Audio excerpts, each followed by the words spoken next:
Hi there, everybody. I thought I'd just share a little project I was working on recently. It deals with the old Millennium Falcon from the Force Awakens timeline from Lego, and also the Millennium Falcon Microfighter version, also from the Force Awakens timeline.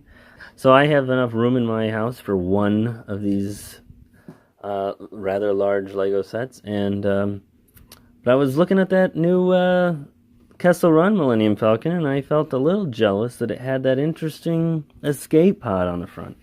And I know that that's not necessarily canon, and I know that that Disney is shoehorning that piece in to the way that this freighter is built. It's not evident in any of the other movies or even the prequel Easter eggs, but I still was interested in that, and I thought, well, why buy a whole new Kessel Run Lego set when I could possibly just make my own escape pod for my existing Force Awakens set. So one of the nice things is this Force Awakens set comes with these little ridges already built into this notch, and I decided I would take full advantage of that. And I'm going to start off by just mentioning that one of my premises was I didn't want to modify this ship. I didn't want to have to take a whole bunch of pieces off the front here. I didn't want to make this thicker. I didn't want to change this. I didn't want to change any of that. I wanted to keep it just the way it was out of the box. Of course, you're laughing at me because I've changed the dish, but I didn't want to change anything else. I'm going to throw in my version of an escape pod for the Force Awakens Millennium Falcon. There you have it. You've got $20 worth of parts, including shipping, and I've converted both of my aircraft into what it would look like, A, if the escape pod was canon, and B, what it would look like if the escape pod never was jettisoned in what actions we'll soon see in the movie Solo.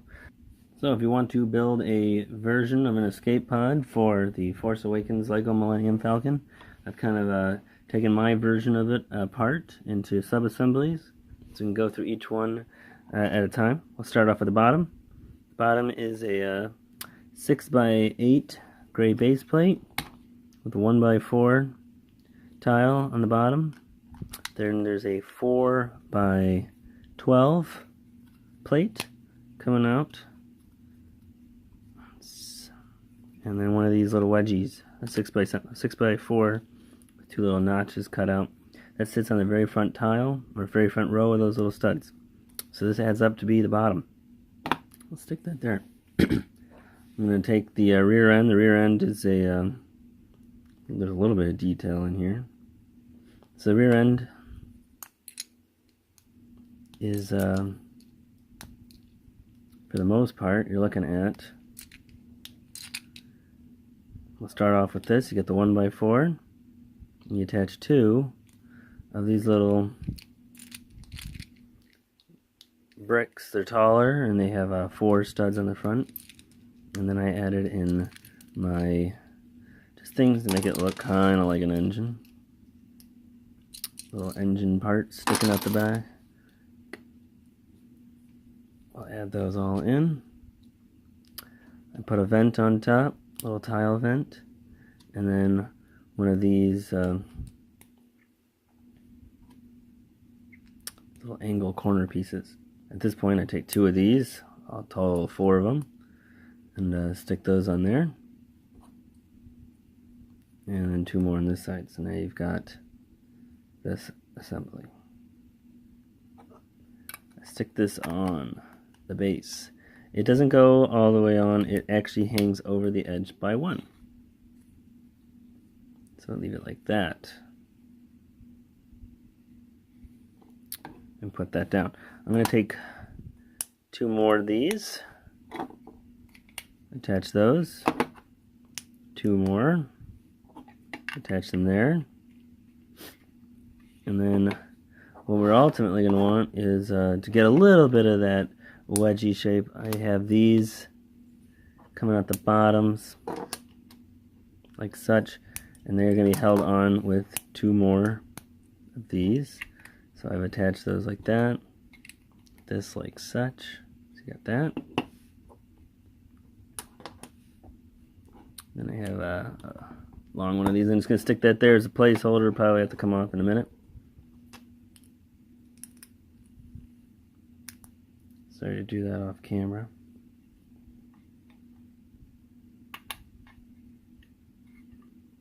Alright, I got that. I know that you wouldn't put this here normally because there's going to be some stuff that's going to fill in those gaps. But for now, we'll put them there. I'm going to take a, I wish if I had some 1x4s, or yeah, 1x8s, I would have used those, but I didn't have them. I didn't have enough of them, so I'd use two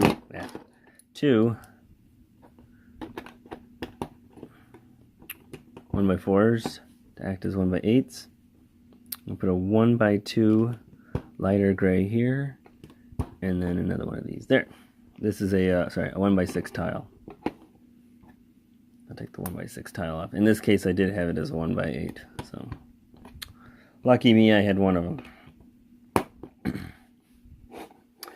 I'm going to jump into this rear end here. I have a little bit of detail work, and I make the door, this top part, doesn't sit all the way back to here. It actually floats up, and it kind of touches this, sits on something right here. So that's what this is. This just needed, basically this was just to act as a way for the door to rest on something.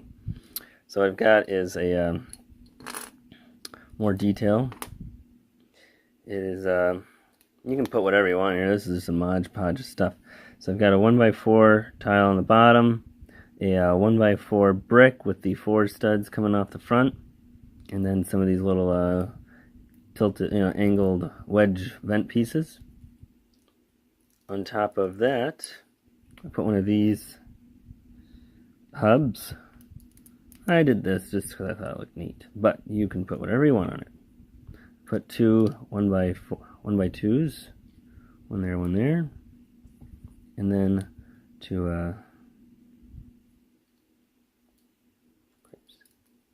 go like that. This piece then drops in here. It takes that slot. This piece, then a 1x6 drops in like that, holds it all together, and then I put two 1x4s tiles right there.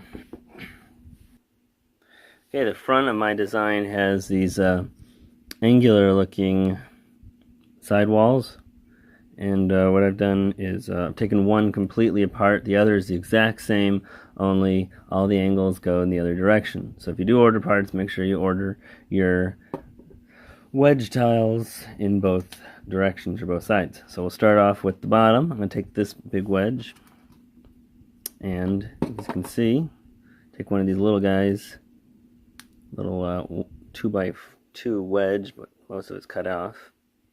Stick that on there. On top of that, I'm going to stick one of these little 1x1 Techniques brick with a pin, with a pinhole.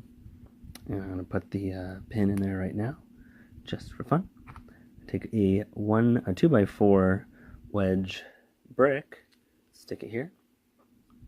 A 1x1 brick with the front stud, put it right there. I'm going to stick this 2x3 wedge plate and a 1x3 plate on top, and top it off with one of these suckers. At that point, you got this. We'll bring in the sidewall. Like I said, that was kind of a placeholder.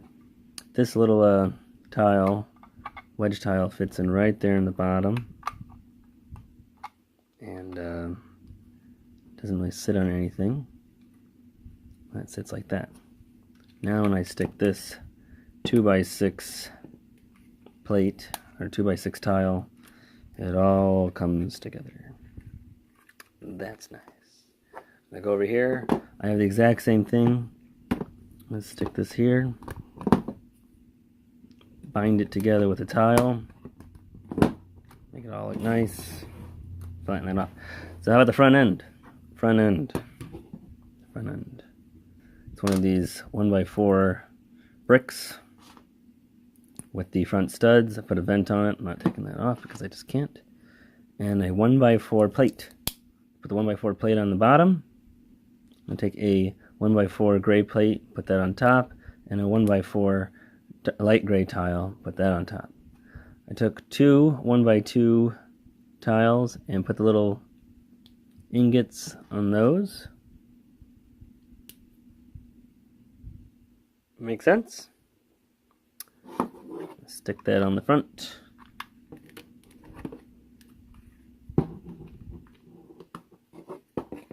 There you go. That's how I did the front end. You can do the front end however you want. Like I said, in my mind, this doesn't exist. This whole escape pod's kind of new for the movie. It doesn't necessarily fit in with what we've seen in the prequels or in the original trilogy.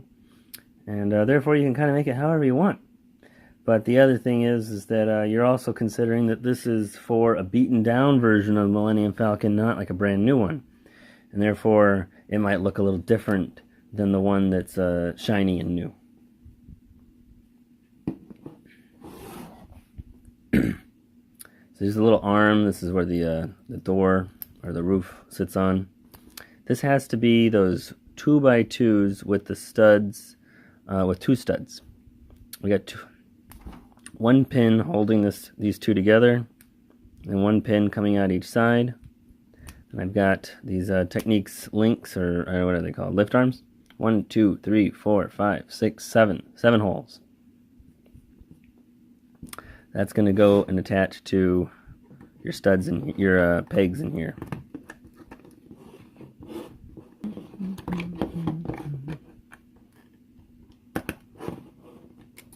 And there we go. Now you've got your main holder for the door, for the roof. Alright, the roof is going to be its own little beast. We're going to start off by just saying that I have two 2x14 plates. 2x14 going, two of them, and they're binded together. So you would skip 3 studs into whatever, and put a 2x4 across that way. Skip 2 studs and then a 2x4 and put them across that way. The door is going to attach right here. This part of the door, the lift arm is going to attach right there on the top. So now you've got the main component. It's just those two pieces. So let's just decorate it however you want. I put in some, put these little tiles, the little 1x2 with the slots on them. That I think is important because that actually fits nicely with the way the door closes. Put a nice little tile vent here. To keep with the theme from the actual spacecraft, they have these little bars, so I added some bars. And I kept the color scheme the same. And I added the little peephole. That's what it looks like. So then basically just some tile work on the side.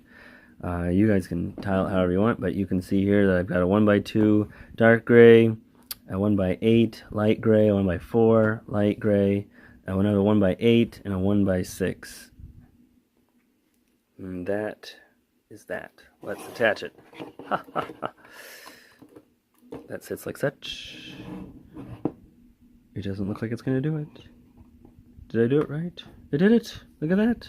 Okay, so now you have my version of a Force Awakens escape pod for the Millennium Falcon.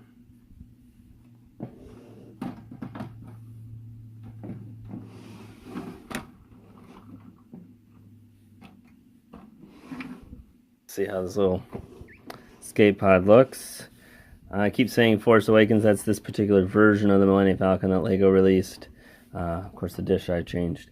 But this is the more classic looking Millennium Falcon from Star Wars, from the original 3 and the sequels.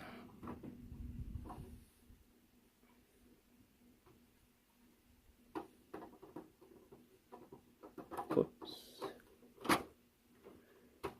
So let's see what the bottom looks like.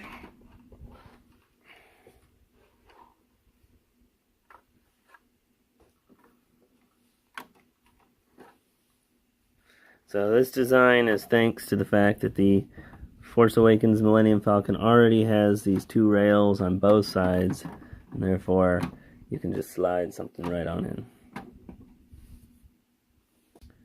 Well, thank you guys for taking a peek. I hope you enjoyed the at the very least the notion of building an escape pod for your Force Awakens Millennium Falcon. And if you guys decide to take a crack at it or make some modifications, be sure to maybe let me know. Either way, have fun and take care.